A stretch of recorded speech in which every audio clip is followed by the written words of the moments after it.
Баршаңызға сәлем, бүгін сіздермен өте дамды панкейки дайындаймыз. 2 жұмыртқамызды жарып, оның үстіне қант қосып, біркелкі болғанша жақсылап араластырамыз. Венчиктің көмегімен немесе миксердің көмегімен араластырсаңыздар болады. Араластырып болған соң үстіне сүтімізді құйып, оны да жақсылап араластырамыз.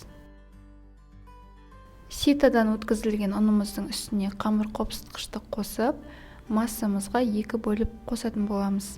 Барлығы біркелкі болғанша араластырамыз, бізде ешқандай түйіршік болмауы қажет.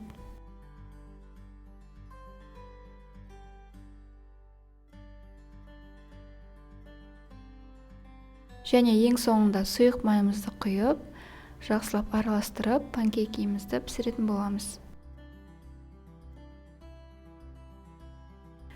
Блиницамызды қыздырып, ешқандай май қоспай, орташа отта 2 жағынан қызарғанша пісіріп аламыз.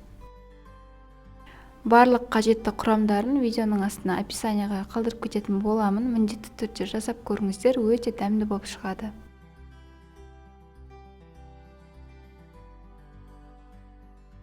Көріп тұрғандарыңыздай панкейктеріміз ішінен толықтай пісіп шығады. Міндетті түрде дайындап көріңіздер. Видео ұнаса лайк, комментарий қалдыруды ұмытпаңыздар.